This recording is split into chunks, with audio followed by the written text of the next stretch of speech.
जय शनिदेव। प्रिय दर्शकों, मैं राजेश जोशी आपका ज्योतिष जागृति केवल सत्य कार्यक्रम में आज फिर से स्वागत करता हूँ। प्रिय दर्शकों, जैसा कि आप जानते हैं हमारी चर्चा चल रही है गोचर के मूवमेंट में आए हुए राहु देवता को, जो 23 दिसंबर 2012 में तुला राशि में भ्रमण जिन्होंने शुरू किया है। अपनी पिछले 3 साल की दोनों नीच राशियां, वो धनु में भी 1.5 साल नीच के गिने जाते हैं, वृश्चिक राशि यानी स्कॉर्पियो में भी वो 1.5 साल नीच के गिने गए हैं। अब वो 3 साल बाद अपनी दोनों नीच राशियों को छोड़कर तुला राशि में भ्रमण शुरू कर चुके हैं 23 दिसंबर 2012 से। और तुला राशि उनके गुरु की राशि मानी जाती है। उनके गुरु यानी उनका दानव गुरु की मूल त्रिकोण राशि शुक्राचार्य होते हैं। शुक्राचार्य राहु और शनिदेव दोनों के गुरु माने जाते हैं।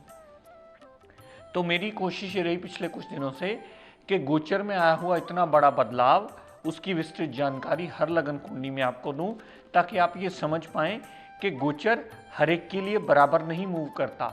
गोचर में ग्रह तभी अच्छा फलित होता है, तभी वो अच्छे फल देने में बाध्य सिद्ध होता है, अगर वो आपकी जन्म लगन कुंडली में अच्छा फल देने में बैठा हो।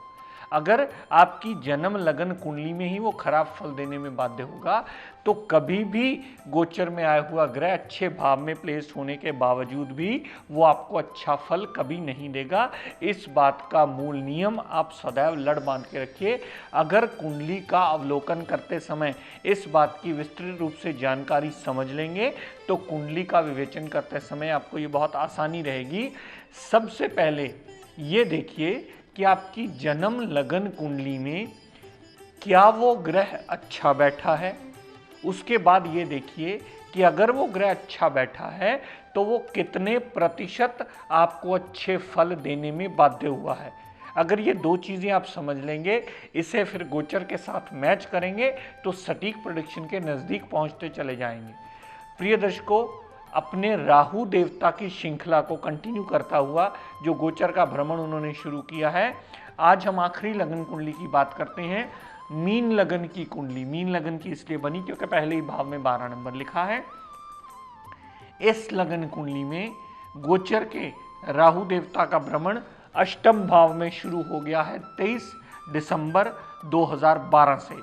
तो प्रिय दर्शकों, अगर किसी की मीन लगन की कुंडली है और राहु अच्छे भाव में अपने मित्र राशि में पड़े हैं या उच्च के पड़े हुए हैं, तो अष्टम भाव में आए हुए भी वो लाभान्वित देंगे, वो अच्छा फल देने में बाध्य सिद्ध होंगे, क्योंकि जन्म लगन कुंडली में अच्छे पड़े हैं। इसीलिए मेरी कोशिश ये रहती है कि जन्म लगन कुंडली पे बहुत ज़्यादा स्ट्रेस दूं, क्योंकि अगर आपने जन्म लगन कुंडली में ग्रह अच्छा या बुरा समझ लिया तो गोचर में समझने में बहुत आसानी रहेगी। तो सबसे पहले आइए बात करते हैं उनके लिए जिनकी जन्म लगन कुंडली में ग्रह अच्छे भाव में, अच्छी प्लेसमेंट में, अच्छे अंश लेकर के बैठा है। उनका 8वें भाव में गोचर का राहु का भ्रमण जो शुरू हुआ है, वो आपको कैसा फल देने वाला है। तो अष्टम भाव के संबंधी हमें पॉजिटिव रिजल्ट मिलेंगे, हमारी ऑब्स्टेकल्स दूर होंगी, टेंशन स्ट्रेसफुल सिचुएशंस दूर होंगी, हमारे डिले होते हुए काम निकलेंगे, हमारी परेशानियां दूर होकर के जातक के बिगड़ते बिगड़ते काम भी बनने की कगार पे आ जाएंगे। ये उनके लिए बता रहा हूं प्रिय दर्शकों जिनका जन्म लगन कुंडली में राहु पॉजिटिव पड़ा है। तो 8वें भाव संबंधी भी सारे पॉजिटिविटी के रिजल्ट आपको अवश्य मिलेंगे। यहां से राहु देव ने जितनी दृष्टि 12वें भाव पर डाली, 12वें भाव पर डाली हुई दृष्टि विदेश यात्रा भी करवा सकती है, विदेश से कामकाज भी आ सकता है, आपको विदेश इंपोर्ट एक्सपोर्ट का काम भी हो सकता है, विदेश से कोई आपको मदद भी मिल सकती है, आप विदेश जा कर के वहाँ जॉब करके अपनी सेटलमेंट भी कर सकते हैं। अगर विदेश का आपका कार्य अटका हुआ है या आपकी PR लेने वाली हुई या आपका केस बहुत देर से चला आ रहा था, आपको उसके रिजल्ट नहीं मिल रहे थे या आपको वीज़ा नहीं लग रहा था, तो उनका वीज़ा लगने का पूर्ण योग इस टाइम पीरियड में अवश्य बनता है, क्योंकि राहु देवता यहाँ दृष्टि डालकर यहाँ के संबंधी पूरे पॉजिटिव रिजल्ट आपको अवश्य देंगे। यहाँ से राहु देव ने जितनी दृष्टि दूसरे भाव पर डाली, दूसरे भाव पर डाली हुई दृष्टि धन का अभाव जल्दी नहीं रहने देगी। जातक मीठी वाणी बोलने वाला तो नहीं होगा, लेकिन जितनी वाणी बोलेगा सामने वाला उससे इंप्रेस जरूर हो जाएगा और परिवार भी पूर्ण साथ देने वाला अवश्य होगा। यहाँ से राहु देव ने जितनी दृष्टि चौथे भाव पर डाली, तो माता, गाड़ी, भूमि, वाहन, मकान, सारी सुख सुविधाओं के संबंधी भी वो पॉजिटिव रिजल्ट ही देगा और माता से दिक्कत परेशानियां दूर होंगी, माता से अटैचमेंट बढ़ेगी, क्योंकि नेटल चार्ट में वो पॉजिटिव पड़ा है। ये बात मूल नियम है, ये बात अवश्य याद रखिएगा, क्योंकि नेटल चार्ट ही आपके गोचर का आधार स्वरूप माना जाता है। नेटल चार्ट में ग्रह अच्छा तो गोचर में जिस भी भाव में जाता जाएगा, ग्रह सदैव पूर्णतः उस भाव के संबंधित लाभान्वित करके आपको पॉजिटिव रिजल्ट देता ही चला जाएगा, और ये उतने प्रतिशत ही देगा जितने प्रतिशत आपकी जन्म लगन कुंडली में देने के लिए वो रिजल्ट बाध्य हुआ है। शनिदेव भी प्रिय दर्शकों, जिनके लिए जन्म लगन कुंडली में अशुभ, उनके लिए अष्टम भाव में आए हुए सदैव अशुभता के रिजल्ट देंगे, लेकिन जिनकी जन्म लगन कुंडली में 6, 8, 12 में ही हो और विपरीत राज्यों की स्थिति में आकर अच्छा फल देने में बाध्य सिद्ध होंगे, उनके लिए अष्टम भाव में आए हुए उच्च के शनिदेव भी आपको सब तरफ से लाभान्वित ही करते मिलेंगे। तो मेरे कहने का तात्पर्य प्रिय दर्शकों इतना कि अष्टम भाव में दोनों ग्रह आए हुए सदैव आपको पॉजिटिव रिजल्ट देंगे अगर आपकी जन्म कुंडली में पॉजिटिव है। ये बेसिक कंडीशन मैं पहले बता रहा हूं, ये पहले साथ में नोट कर लीजिए, क्योंकि जन्म लगन कुंडली ही आपके गोचर के अच्छे या बुरे रिजल्ट्स दिलाने के लिए रिस्पॉन्सिबल होती है। जन्म लगन कुंडली के आधार पर ही आपके गोचर के रिजल्ट्स कितने मिलने हैं और कैसे मिलने हैं ये निर्णय किया जाता है। तो पहले हमने पहले पहलू की बात की कि अगर राहु देवता जन्म लगन कुंडली में पॉजिटिव पड़ा है तो अष्टम भाव संबंधी पॉजिटिव रिजल्ट, 12वें भाव संबंधी पॉजिटिव रिजल्ट, यहाँ से 7वीं दृष्टि दूसरे भाव पर डाली तो यहाँ भी पॉजिटिव रिजल्ट, यहाँ से चौथी भाव पर जो 9वीं दृष्टि पड़ी राहु देवता की उसके संबंधी भी पूर्णतः पॉजिटिव रिजल्ट ही मिलेंगे।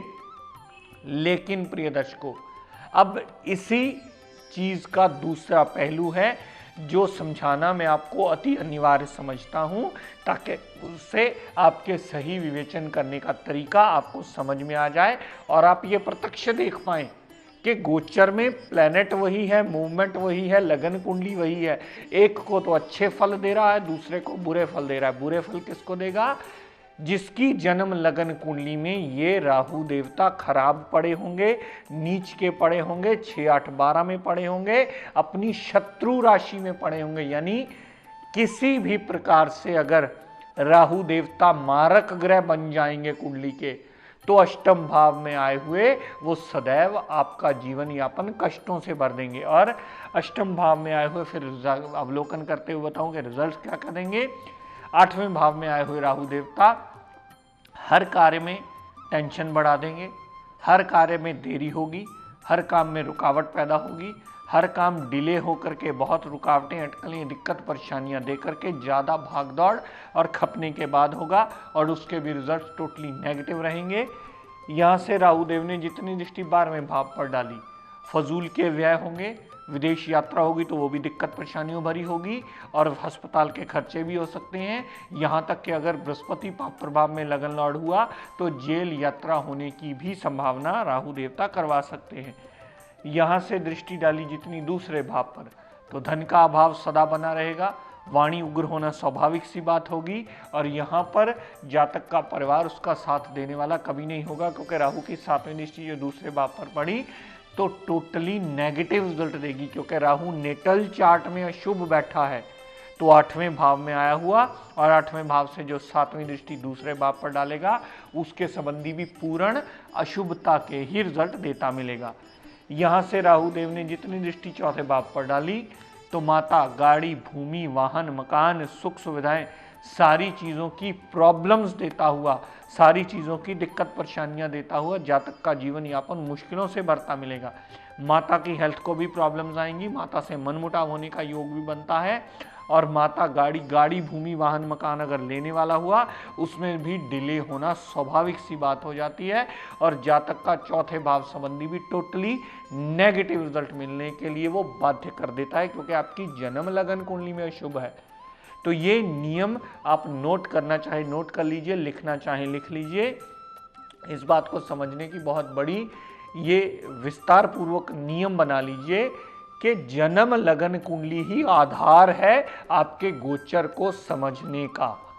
अगर जन्म लगन कुंडली में ग्रह पॉजिटिव पड़ा है अच्छे भाव में पड़ा है, अच्छे अंश लेकर के पड़ा है, तो सदैव गोचर में चाहे बुरे भाव में भी आए लेकिन वो रिजल्ट अच्छे देने में बाध्य सिद्ध होगा।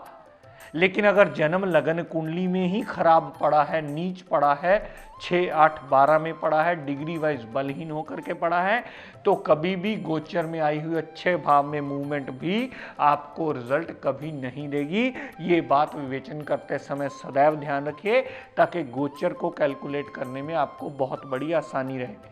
अगर पहली दूसरी बार आपको ये बात ना समझ में आए तो अपने आसपास किसी विद्वान की मदद ले लीजिए, उनसे पूछ लीजिए कि गोचर में राहु देवता का इतना बड़ा भ्रमण जो 1.5 साल बाद शिफ्ट करते हैं अपनी राशि, और इस बार 3 साल बाद उन्होंने नीचता छोड़ी है। धनु राशि और स्कॉर्पियो राशि के दो जो राशियां नीच की 1.5 साल की रही हैं, 3 साल बाद नीचता छोड़ करके तुला राशि में भ्रमण शुरू किया है। वो आने वाले पीरियड में या आने वाले 1.5 साल में आपको कितना पॉजिटिव या कितना नेगेटिव रिजल्ट देने में बाध्य सिद्ध हुआ है। अगर इस बात का विवेचन करना या आप समझ जाएंगे या किसी विद्वान की मदद लेकर आप जो भी आपका उपाय बनता है करवा लेंगे, तो अवश्य ही आपका जीवन यापन आसान करने में ये विद्या आपको बहुत बड़ा मेजर रोल प्ले करेगी और मददगार सिद्ध होगी। 2 बातें सदैव याद रखिएगा। आपकी जन्म लगन कुंडली में वो ग्रह कहाँ पड़ा है, ये पहला नियम याद कर लीजिएगा। दूसरा नियम ये समझ लीजिएगा कि आपकी जन्म लगन कुंडली में वो कितने अंश का बलाबल लेकर के बैठा है। जो बलाबल वो जन्म लगन कुंडली में लेकर के बैठा होगा, उतना बलाबल ही वो आजीवन आपके लिए रहेगा, उतने प्रतिशत रिजल्ट देने में सदैव पूरी जिंदगी बाध्य हो जाएगा। अगर इस बात को आप समझ जाएंगे तो किसी भी ग्रह का गोचर, क्योंकि वैसे भी हमारे इस गोचर को पढ़ते समय हम 4 ग्रहों का निर्णय हमेशा अपने टिप्स पे रखते हैं। 4 ग्रहों का विवेचन हमें बहुत ज़्यादा मददगार सिद्ध होता है, क्योंकि शनिदेव का गोचर बहुत लंबा चलता है, एक राशि में 2.5 साल, राहु केतु का भ्रमण 1.5 साल एक राशि में रहता है, और बृहस्पति देवता का भ्रमण 13 महीने के करीब करीब एक राशि में रहता है। तो इन 4 ग्रहों का गोचर सदैव हर जातक को टिप्स पे होना चाहिए। जो भी इस विद्या को पढ़ने वाले हैं या समझने वाले विद्यार्थी हैं हमारी तरह, हम भी इस विद्या को और सच में लेकर के जाकर सीखते चले जाते हैं। लेकिन ये 4 ग्रहों का गोचर सदैव आपके अगर टिप्स पे होगा तो किसी की भी विवेचन करना कुंडली में बहुत बड़ी आसानी में आप रहेंगे और विवेचन करके उसकी कैलकुलेशन सही दिशा में कर पाएंगे। तो प्रिय दर्शकों, आज का टिप ऑफ द डे देता हूं, नोट कर लीजिए। राहु केतु शनिदेव के बहुत सारे उपाय, बहुत सारे टिप्स में बताता आया हूं कि अगर इनका अशुभ प्रभाव हो तो आप ये दान करके इनके अशुभ प्रभावों से बचने का रास्ता ढूंढ सकते हैं। अपनी इसी श्रृंखला को कंटिन्यू करता हुआ प्रिय दर्शकों, आज स्पेशली केतु का दान बता देता हूं। जिनका केतु देवता खराब पड़ा हो, केतु की दशा अंतरदशा चल रही हो, जन्म लगन कुंडली में खराब पड़ा हो और आपको किसी ने केतु का दान बताया हो, तो साक्षात प्याज का किया हुआ दान, यानी प्याज अनियन जिसको बोला जाता है, प्याज का किया हुआ दान किसी भी 4th क्लास एम्प्लॉय को वो केतु का साक्षात दान माना जाता है, जिसके दान करने से केतु का अशुभ प्रभाव आपकी कुंडली में से शांत होकर आपको अच्छा जीवन यापन करने में मददगार जरूर सिद्ध होता है। कुत्ते को रोटी डालना भी केतु के लिए माना जाता है, और प्याज का किया हुआ दान भी किसी 4th क्लास एम्प्लॉय हो, ये भी केतु का बहुत मेजर दान माना जाता है। तो प्रिय दर्शकों, केतु के इन दोनों में से आप कोई भी दान करके केतु का अशुभ प्रभाव शांत कर सकते हैं। तो प्रिय दर्शकों, आज अपनी वाणी को यहीं विराम देता हुआ हम सब के लिए मंगल कामना करता हुआ ये प्रार्थना करता हूँ कि हे शनिदेव हम सब पर अपनी कृपा दृष्टि, दया दृष्टि सदैव बनाए रखें। जय शनिदेव।